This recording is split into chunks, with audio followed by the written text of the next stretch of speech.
और सीधे लिए चलते हैं आपको जयपुर, जहां पर शैक्षिक महासंघ का अधिवेशन आयोजित किया जा रहा है। सीएम भजनलाल शर्मा शिरकत कर रहे हैं।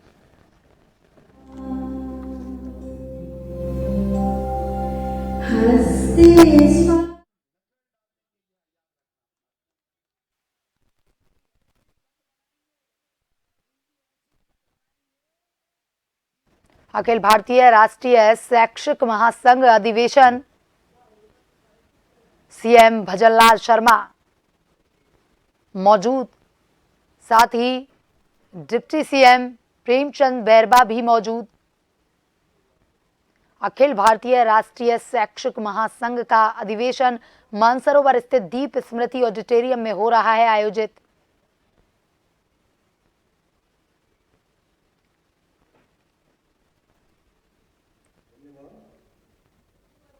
सीएम भजनलाल शर्मा इस कार्यक्रम में मौजूद हैं, साथ ही डिप्टी सीएम प्रेमचंद बैरबा भी मौजूद हैं। हम सबके मध्य विराजमान है राजस्थान के माननीय मुख्यमंत्री आदरणीय भजनलाल जी शर्मा।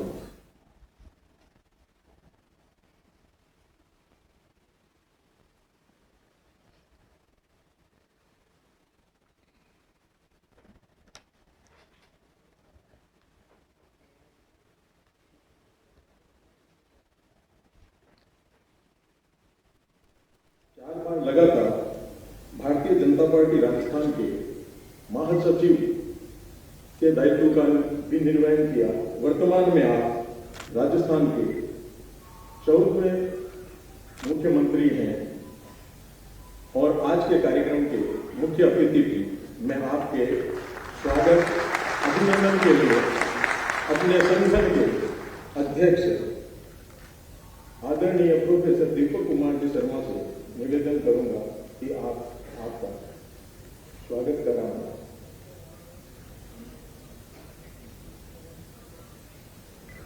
स्वागत की इस कड़ी में पुष्पावली भेंट कर शुक्रिया करना है।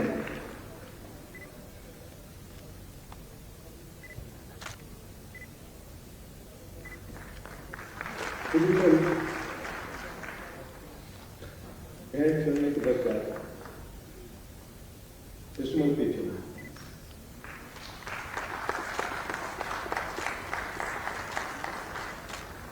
भेंट कर धन्यवाद दीपक।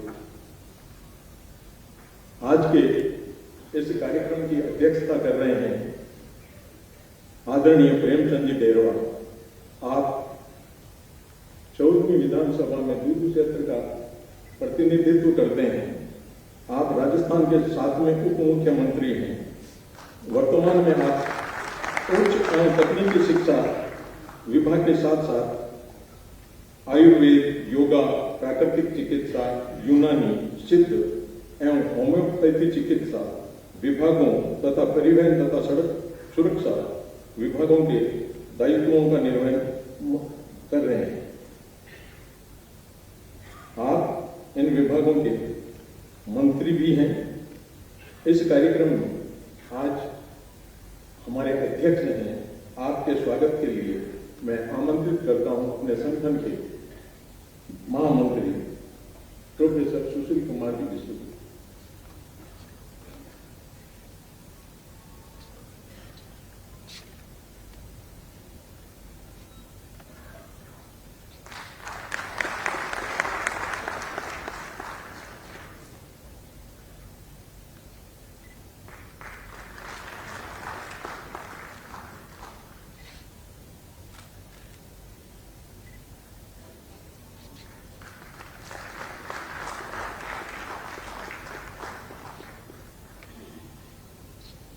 कार्यक्रम के विशिष्ट अतिथि हमारे अपने आदरणीय प्रोफेसर जेपी सिंघल साहब। आप रुकता राष्ट्रीय एवं APRSM के वर्षों तक अध्यक्ष पद के दायित्व का निर्वहन किया।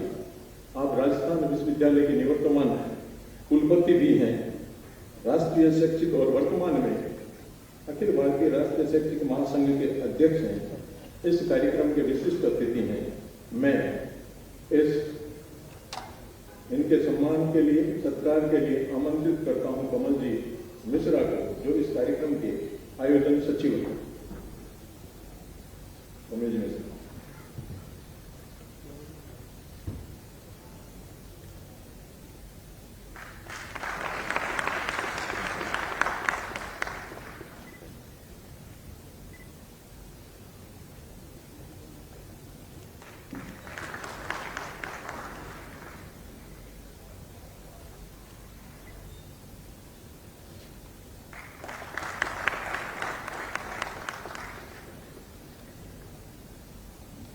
मंच पे विराजमान है हमारे संगठन के अध्यक्ष दीपक कुमार जी शर्मा, सुशील विश्व आयोजना सचिव कमल जी मिश्रा। इस कार्यक्रम की शोभा बढ़ाने सभागार में हमारे मध्य उपस्थित हैं आदरणीय निम्बाराम जी, राष्ट्रीय स्वयंसेवक संघ के क्षेत्र प्रचारक, आदरणीय महेंद्र कुमार जी कपूर जी, आप ABRSN के राष्ट्रीय संगठन मंत्री हैं। श्रीमान घनश्याम जी, आप ABRSN के प्रदेश संगठन मंत्री हैं। प्रोफेसर नारायण लाल जी गुप्ता, आप ABRSN के राष्ट्रीय अतिरिक्त महामंत्री हैं। हमारे मध्य विराजमान हैं सुबीर कुमार जी, प्रमुख शासन सचिव। उच्च शिक्षा आयुक्त श्रीमान पुखराज जी छैन, उच्च शिक्षा के अतिरिक्त आयुक्त श्रीमान अजय जी असवाल, आदरणीय DP सिंह जी, टैगोर समूह of Tagore group of institution के आप स्वामी हैं। ये सभागार में हम बैठे हैं, ये इन्हीं संस्थाओं के अंतर्गत आता है। हमारे मध्य वर्तमान कुलपति श्रीमान कैलाश जी सोढ़ानी, प्रोफेसर अल्पनाथ जी कटेजा, प्रोफेसर अनिल राय जी, प्रोफेसर अनिल शुक्ला जी भी उपस्थित हैं। निवर्तमान कुलपति प्रोफेसर BL चौधरी साहब, भागीरथ जी बिजानी एवं अशोक जी शर्मा। स्वागत की इस कड़ी के पश्चात मैं कार्यक्रम के स्वागत भाषण के लिए आमंत्रित करता हूं संगठन के अध्यक्ष प्रोफेसर दीपक कुमार जी शर्मा।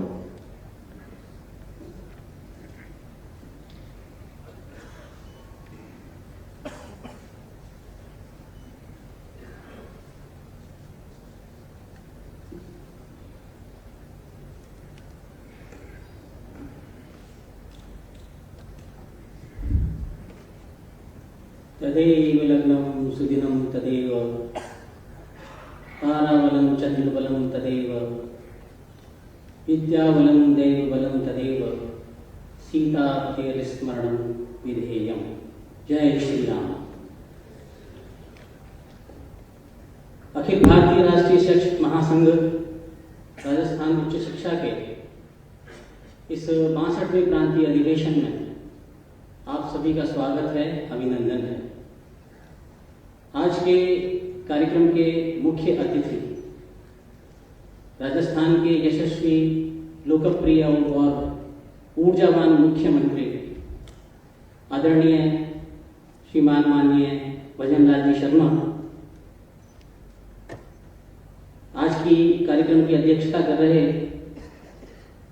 उप मुख्यमंत्री और साथ ही हमारे विभाग के मुखिया माननीय श्री प्रेमचंद जी बैरवा, अखिल भारतीय राष्ट्रीय शैक्षिक महासंघ के राष्ट्रीय अध्यक्ष आदरणीय प्रोफेसर JP सिंघल साहब, हमारे संगठन के महामंत्री आदरणीय प्रोफेसर सुशील कुमार जी विश्व, इस आयोजन के आयोजन सचिव आदरणीय कमल कुमार जी मिश्रा और इस सभागार में उपस्थित राष्ट्रीय स्वयंसेवक संघ के क्षेत्र प्रचारक माननीय श्री निम्बाराम जी, शैक्षिक महासंघ के राष्ट्रीय संगठन मंत्री माननीय श्री महेंद्र कपूर जी, शैक्षिक महासंघ के राजस्थान प्रांत के संगठन मंत्री माननीय श्री घनश्याम जी, हमारे संगठन के पूर्व अध्यक्ष महामंत्री, हमारे विभाग के आदरणीय अधिकारीगण, विभिन्न विश्वविद्यालयों से पधारे कुलपति कुलपतिगण और संपूर्ण राजस्थान के भिन्न भिन्न स्थानों से पधारे मेरे शिक्षक बंधु बहन, आज हम सभी यहाँ पर संगठन के वार्षिक अधिवेशन के निमित्त एकत्रित हुए हैं। इस समय थोड़ा सा विषय संगठन की गतिविधियों के संबंध में और उसके विचार के संबंध में इस निमित्त आपके समक्ष प्रस्तुत कर रहा हूँ। संगठन की यात्रा बहुत लंबी है। 1956 से प्रारंभ हुआ ये संगठन दशकों तक रुकटा राष्ट्रीय के नाम से काम करता रहा। शिक्षा, शिक्षक और समाज के क्षेत्र में कार्य करते हुए गत वर्ष कोटा अधिवेशन में संगठन का नाम परिवर्तन हुआ और रुकटा राष्ट्रीय से अब हम इसे अखिल भारतीय राष्ट्रीय शैक्षिक महासंघ राजस्थान उच्च शिक्षा के नाम से जानते हैं। संक्षेप में इसको ABRSM भी हम उपयोग में लेते हैं। ऐसा हमारे शैक्षिक महासंघ की केंद्रीय इकाई ने तय किया कि जितने भी संबद्ध संगठन पूरे देश में हैं वो सभी एक ही नाम से जाने जाएं। भारतीय मजदूर संघ, अखिल भारतीय विद्यार्थी परिषद, भारतीय किसान संघ, भारतीय जनता पार्टी, ये जितने भी संगठन हैं सबके नाम पूरे देश भर में एक ही नाम से जाने जाते हैं। हमारा भी स्वरूप वैसा ही बने, इस निमित्त हमने अपना नाम रुकटा राष्ट्रीय से अखिल भारतीय राष्ट्रीय शैक्षिक महासंघ किया। अब हम अखिल भारतीय राष्ट्रीय शैक्षिक महासंघ के संबद्ध संगठन न होकर उसकी एक इकाई, एक घटक के रूप में काम करते हैं। शैक्षिक महासंघ पूरे देश भर में शिक्षकों का सबसे बड़ा संगठन है। करीब 28 राज्यों में इसका काम है और 12 लाख से अधिक सदस्यता इसकी पूरे देश भर में शैक्षिक महासंघ की है। राजस्थान इकाई, राजस्थान की न सिर्फ राजस्थान की सबसे बड़ी इकाई है, 90% से अधिक शिक्षक हमारे सदस्य हैं। अभी पूरे देश के अंदर हमारा संगठन उच्च शिक्षा का सबसे बड़े संगठन के रूप में प्रतिष्ठित है। हम शिक्षकों का संगठन है लेकिन शिक्षक संगठन नहीं। हम शिक्षकों द्वारा संचालित शैक्षिक संगठन है। शैक्षिक का अर्थ यानी हम शिक्षा की चिंता करते हैं, उसके बाद विद्यार्थी हितों की चिंता करते हैं, शिक्षकों के हित संरक्षण का कार्य करते हैं। शिक्षक समाज का प्रबुद्ध वर्ग का नेतृत्व करता है, इसलिए हम समाज और राष्ट्र को दिशा देने का काम भी हमारा है, ऐसा मानते हुए उस दिशा में भी काम करते हैं। और इतना ही नहीं, समग्र सृष्टि जिसमें ये पर्यावरण भी आता है, जीव जंतु भी आते हैं, इनके लिए भी हमारे कौन से कार्य करणीय हैं उनकी चिंता करते हुए इस कार्य को करते हैं। इसीलिए हम शिक्षक संगठन न कहते हुए अपने आप को शैक्षिक संगठन कहते हैं। राष्ट्र के हित में शिक्षा, शिक्षा के हित में शिक्षक और शिक्षक के हित में समाज, ऐसे उदात्त ध्येय को केंद्र में रख के कार्य करने वाला ये संगठन वस्तुतः एक वैचारिक संगठन है, बौद्धिक संगठन है, सांस्कृतिक संगठन है, सामाजिक संगठन है। और इसके साथ ही हम शिक्षकों की समस्याओं को लेकर निरंतर जागरूक रहते हुए उनके लिए भी समाधान की दिशा में काम करते थे। ये इस संगठन का स्वरूप है और इस स्वरूप के आधार पर ही हमारे कार्यक्रमों की रचना होती है। अभी कुछ वर्ष पूर्व हमारे कुछ शुभचिंतक एक कलेक्टर महोदय के पास पहुंचे और उनको शिकायत की कि भाई ये ABRSM वाले महाविद्यालय में राजनीति करते हैं। कलेक्टर महोदय ने पूछा कि भाई क्या करते हैं, क्या राजनीति करते हैं? कि साहब कर्तव्य बोध दिवस मनाते हैं, कोई गुरु वंदन कार्यक्रम करते हैं, इनका अपना ही कोई नववर्ष है, उस नववर्ष को मनाते हैं और न केवल खुद मनाते हैं, विद्यार्थियों को, अन्य लोगों को भी उसमें शामिल करते हैं। उनको ये राजनीति प्रतीत हुई, उन्होंने शिकायत की। अब कलेक्टर महोदय थोड़े आश्चर्यचकित थे कि भाई मैंने अपने जीवन में कभी ऐसा नहीं सुना कि कोई संगठन कर्तव्य बोध दिवस भी मनाता होगा। अधिकारों की बात सभी करते हैं लेकिन कर्तव्यों की बात आज के समय में कौन करता है? हम करते हैं। 21 जनवरी स्वामी विवेकानंद जी की जन्म दिनांक से लेकर 23 जनवरी नेताजी सुभाष चंद्र बोस के जन्म दिनांक के मध्य ABRSM की प्रत्येक इकाई में कर्तव्य बोध दिवस मनाए जाते हैं। और इसका उद्देश्य क्या है? इसमें शिक्षक बैठते हैं, विद्यार्थी बैठते हैं, हम समाज के लोगों को भी उनके साथ बैठते हैं, अपने इस कार्यक्रमों में बुलाते हैं और सभी का एक ही ध्येय होता है कि आज बैठकर कम से कम हम ये चिंतन करें कि क्या वास्तव में हम अपने कर्तव्यों का निर्वहन कर पा रहे हैं। एक शिक्षक का कर्तव्य है शिक्षा की चिंता करना, विद्यार्थी की चिंता करना, क्या वो कर पा रहा है। विद्यार्थी का कर्तव्य है उसके घर वालों ने शिक्षा ग्रहण करने के लिए भेजा है, तो क्यों वास्तव में वो शिक्षा ग्रहण कर पा रहा है। समाज में सभी के अपने अपने धर्म हैं जिसको हम कर्तव्य बोलते हैं, वो सभी अपने कर्तव्यों की कभी चिंता करते हैं या नहीं, इसके लिए एक दिन निर्धारित किया और हम सब बैठ के उसमें चिंता करते हैं कि हमसे अगर यदि कोई त्रुटि हो रही है तो उसकी पूर्ति हमको करनी है। हम बात शिक्षा की करते हैं। सबसे पहले शिक्षा व्यवस्था में हमारा योगदान निश्चित है, होना ही चाहिए। एक शिक्षा ही शिक्षा व्यवस्था की धुरी होता है। शिक्षा व्यवस्था ठीक चल रही है या नहीं चल रही, उसका आकलन करते हुए कहीं ना कहीं उसको इंगित करने की आवश्यकता रहती है, वो हम करते हैं।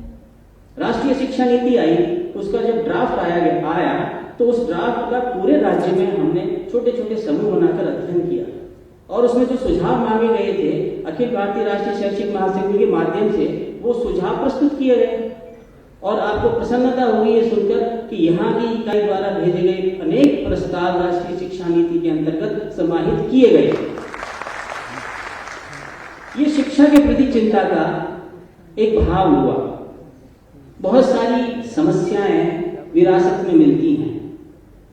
मैं सरकारों की तो बात नहीं करूंगा, लेकिन समस्याएं विरासत में मिलती हैं। हमें RBRS का विषय भी ध्यान है, सोसाइटी कॉलेजेस का विषय भी ध्यान ही है। ये विरासत के विषय हैं। मैं माननीय मुख्यमंत्री जी का आभार व्यक्त करना चाहूंगा कि उन्होंने बहुत कम समय में कुछ बड़े कदम उठाए हैं जिनके सकारात्मक परिणाम हमें कुछ दिनों बाद दिखाई देंगे। इसी प्रकार विद्यार्थियों का सहयोग। बहुत सारे विद्यार्थी मेधावी विद्यार्थी होते हैं, लेकिन उनकी आर्थिक स्थिति अच्छी नहीं होती। संगठन ने विद्यार्थी सहयोग अभियान चलाया हुआ है, जिसमें हमारे शिक्षक साथी ही ऐसे विद्यार्थियों का एक तरह से गोद लेकर उनके प्रति जो भी समर्पण हो सकता है वो करते हैं। उनकी फीस जमा करना, उनके अन्य जो खर्चे होते हैं उनकी पूर्ति करना, विद्यार्थी के प्रति नियमित कक्षाएं तो उसमें एक भाग है ही। इसके बाद आते हैं समाज पे। समाज के प्रति हमारा कर्तव्य और दायित्व क्या है। आज के समय में जितनी बड़ी मात्रा में पूरे देश भर में फेक नैरेटिव्स चलते हैं, फेक न्यूज चलती है, शिक्षक क्या शांत रह सकता है? उसका प्रतिकार हमारे संगठन के द्वारा किया जाता है। और न केवल इतना, पूरे तथ्य और पूरे सब प्रकार के तर्कों के साथ हम अपने खुद के भी वैचारिक विषय तैयार करके समाज के समक्ष प्रस्तुत करते हैं, जो विमर्श के रूप में हमारा जाता है। ये शिक्षा और समाज के प्रति हमारे दायित्वों को इंगित करता है।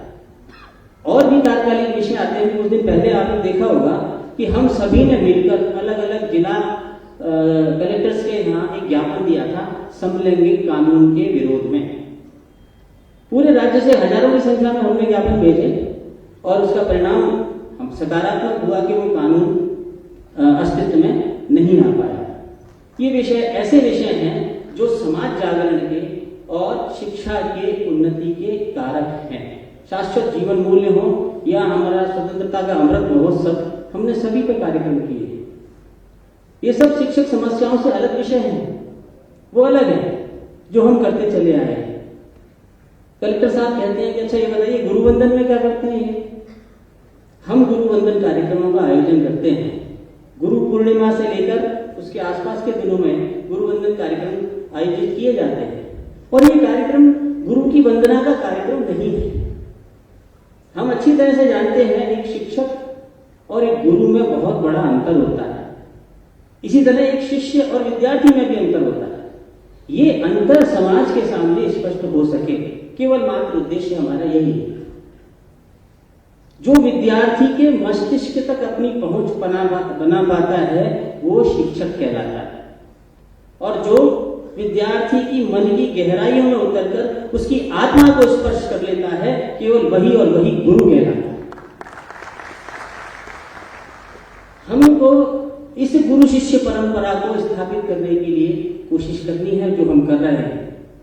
ओम सहना भवतु सहनम भुनक्तु सहवीर्यं करवावहै तेजस्विनावधीतमस्तु मा विद्विषावहै सहनौ ब्रह्मवर्चसम्।